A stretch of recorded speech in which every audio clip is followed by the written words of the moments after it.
without further ado, I'm going to switch back to the slides and we're going to jump into the first of the panellists. And that is the remarkable, the wonderful, the special Signe, who you would have heard yesterday, and she's going to build on that presentation by focusing on what they're doing with what's called 10X Copenhagen. So without further ado, Signe. Thank you so much. I'll borrow the clicker. Hi, everyone. So now I only have 5 minutes. So luckily yesterday I had a little bit longer. So yesterday what I was sort of giving an introduction to was the local strategy that we launched in early 2017 and some of the challenges, some of the lessons learned since then, especially with this new era of over-tourism upon us. And as part of that, we launched the 10X Copenhagen project, which I also mentioned yesterday. And now 10X Copenhagen, it's interesting because we thought it was a very cool title when we first came up with it. But the reaction among our stakeholders was, what? Does this mean you want 10 times more tourists to Copenhagen?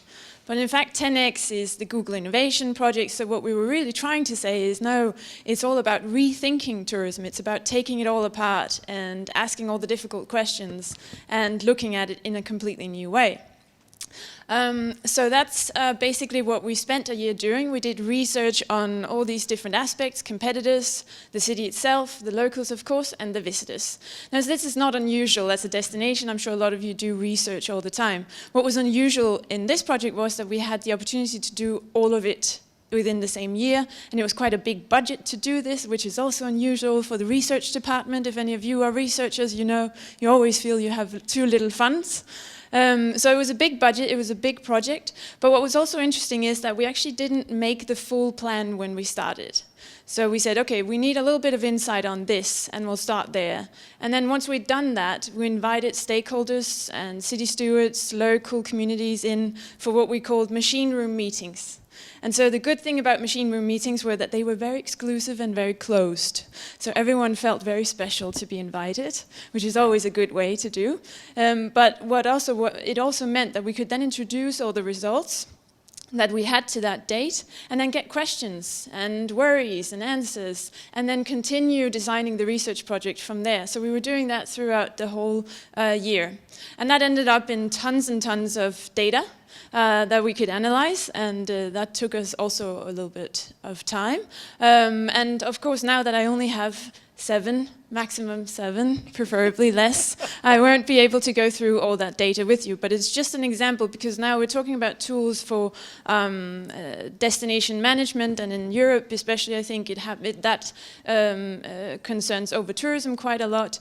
And I think one of the sort of tools that we've used in Copenhagen was, first of all, opening up the conversation, inviting in a much broader and very open conversation on tourism in Copenhagen, but also providing new data to really inform that conversation. And as to one of the points that I also made yesterday, that it's very easy to oversimplify the question of over-tourism. And it's almost so intuitive a word that it comes with the word that we think, oh, over-tourism, it's too much of one thing in the whole of the city. But as I said yesterday, it's a hyper-local issue, and there is no simple solution. It's not simply under-tourism that will solve the issue of over-tourism. So just to give you an idea, and again, this is just scratching the surface of a very big project, but to give you an idea, one of the solutions that is very discussed in, and I'm talking from a European perspective, I would assume it's also discussed here in the US, but that's the sort of promised lands of dispersal. So that's always the question, what do we do with over-tourism? If we could just get them to spread out more, then that would solve everything for us. And then one of the criticisms that come out in Europe is that that doesn't solve anything because the tourists actually don't want it. Of course, they all want to go see the top attractions, and therefore dispersal will not work. So what's interesting about this data is that we can actually dive into that a little bit. We can see that 77% of the locals actually want the tourists to spread out more. So this is a good thing. So we have locals with us on this dispersal agenda. But those of you that remember the details of the presentation yesterday will also remember that actually only 38% of the locals want the tourists to disperse into their neighborhood. So there's a little bit of a mismatch between that. But an interesting result of the research shows us that dispersal is actually in the interest of the visitors as well. So we can actually show through our data, and this is statistically significant, that the more neighborhoods you visit as a visitor, the more happy you are with your overall stay.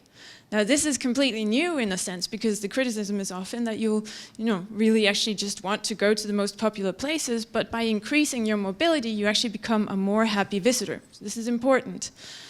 The other thing is we can see that it's actually not working very well, this whole dispersal strategy for us. So this is a map of Copenhagen. Those of you, the few ones in the back that have been there will recognize this.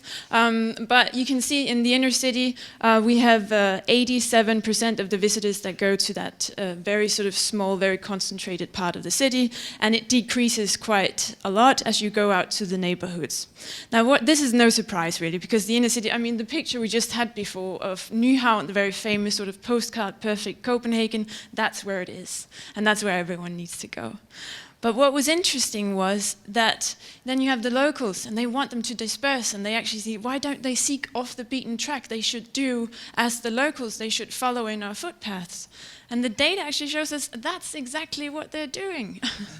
Because the locals are also concentrated in their free time, not when they're going to work, but when they're spending their free time, they're also going to the inner city. It's very small numbers, but it says 72% of the locals surveyed actually seek towards that very same, very small neighborhood. And it's a historical neighborhood, so it's small streets with cobbled streets is the word, right?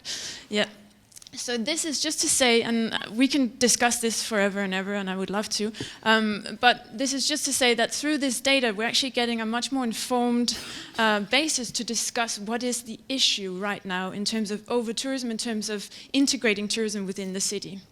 And another thing, of course, is the industry, where we have in Copenhagen quite a huge concentration of all the accommodation, again, within the inner city. This is perhaps not very clear on this map, but what's even more interesting is that we have an immense increase in capacity coming over the next couple of years. So by 2022, we'll have a 46% increase of room capacity, and 45% of that new capacity is within the city center. So again, now we have data to show dispersal is good. It's actually in the interest of the visitors. The locals want it, they just don't really get it, and they're themselves part of, the concentration. And then finally, we do actually also have a huge room capacity that's coming within the city center, but we also need the industry and we need the policy makers of the city to understand that this is not okay. This is not something that will necessarily balance out itself. So you need to regulate as well the coming rooms and the coming initiatives that they're doing.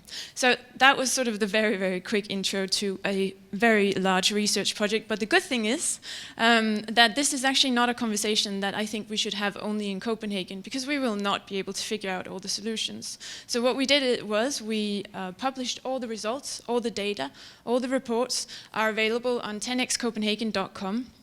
And most of it is in English, actually, and all of the curated sort of presented results are in English, so you'll be able to access most of it. And this is on purpose. And just to, in this room, this may be a little bit of a surprise, but that was a discussion in Copenhagen. Do we really want to publish this? And do we want to publish it so that they can read it outside Denmark? And so this was a discussion we had also with the City Hall, and I think it's very important that we actually share our insights, because this is a big challenge, and the destinations will not be able to figure it out of themselves. And that's why I really encourage that we have a very open and sort of share what's difficult as well whenever we have the opportunity, as we do today. So thank you.